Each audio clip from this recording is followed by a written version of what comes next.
এখানেও তুমি ওয়ার্কশপ ব্যবসা ভুলে যাও, কারণ এই অন্য ব্যবসা শুরু করো।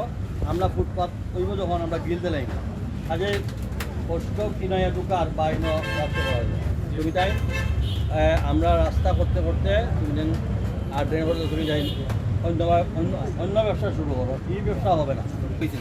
আমরাও হইতো রাস্তা ধরে আমরা আগে তো হইতে আমরা এটা লাইন কাট করে রাখিলাম। বলা হচ্ছে তো মাইকিং করা হয়েছে না, মাইকিং করা হয়েছে না, না আমরা জানি না। কোনো কাগজপত্র পেয়েছেন? না, কোনো নোটিশই হয়েছে না। কোনো ধরনের নোটিশ পাননি? জি না, জি না। এখন ভাঙ্গা হচ্ছে কি কারণে? আমরা ভাঙ্গা জানি না। এখন রাস্তা তো আমরা দোকান রাস্তা ধরে হয়েছে ভাঙ্গা, এই কারণে আমরা জানি না এখন রাস্তা ভাঙ্গা লাগে। রাস্তার উভয় পাশে যত অবৈধ স্থাপনা সব আমরা তুলে ফেলতেছি, জনগণ আমাদেরকে সহযোগিতা করতেছে এবং আমরা একই সঙ্গে আমরা দুই দিকে 6 ফুট 6 ফুট ট্রেন নিয়ে যাব এবং 6 ফুটের ট্রেনের উপরে ওয়াকওয়ে থাকবে এবং রাস্তার মধ্যেখানে 5 ফিট, এরপরে বড় 40 ফিট করে রাস্তা সুন্দর। এই কাজ যখন এই রাস্তা ফিনিশিং না হওয়া পর্যন্ত আমাদের কাজ অব্যাহত এবং বিদ্যুৎগুলো আন্ডারগ্রাউন্ড হবে। এই লাইন সব বিদ্যুৎ লাইন আন্ডারগ্রাউন্ড হয়ে যাবে, আমাদের ইলেকট্রিসিটি সার্ভিসগুলো হয়ে যাবে। এখানে বিভাগীয় কমিশনারের কার্যালয়, ডিআইজির কার্যালয়, সব বিভাগীয় অফিস এখানে, এখানে বাস টার্মিনাল, এখানে রেলওয়ে স্টেশন, এখানে আন্তঃজেলা যত বাস এই রোড দিয়ে বিভিন্ন জায়গায় যায়, কাজে এই রাস্তাটা আসলে অবহেলিত বলতে কোনো জিনিস নেই। উন্নয়ন কার্যক্রম একটা প্রক্রিয়াধীন, একটার পর একটা উন্নয়ন হবে, উন্নয়ন কাজ চলমান। আমরা ইতিমধ্যে সিলেট সিটি কর্পোরেশন আমাদের সিলেট সিটি কর্পোরেশন দক্ষিণে যে 3টি ওয়ার্ডে ব্যাপক পরিমাণ উন্নয়ন কাজ চলছে। এখন আমরা মূলত মেইন রাস্তা যেটা সড়ক ও জনপথে যে রাস্তাটি রয়েছে এই রাস্তার উপর গুরুত্ব দিচ্ছি। এই রাস্তাটি অত্যন্ত গুরুত্বপূর্ণ।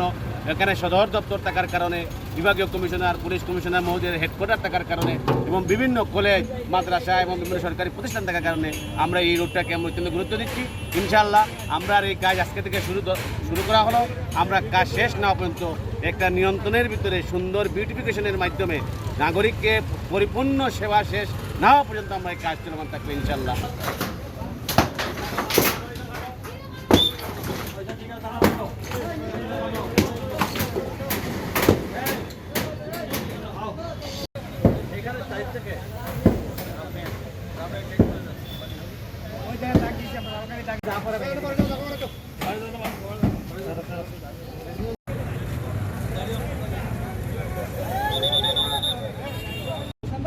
এখান থেকে ওয়ার্কশপ ব্যবসা তুলে দিতে হবে, কারণ আমরা গিল্ডি বন্ধ করে দেবো, তো তখন তো তোমার কষ্ট হয়ে রাখতে হবে। আচ্ছা, অন্য ব্যবসা করো, এটা এখান থেকে দিয়ে আমরা গ্রিল লাগাই দিব, তখন আর এই ব্যবসা অন্য ভালো ভালো ব্যবসা করবো।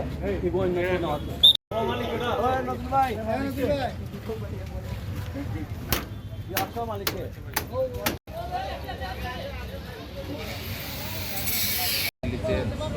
ট্রাক পার্কিং করছে।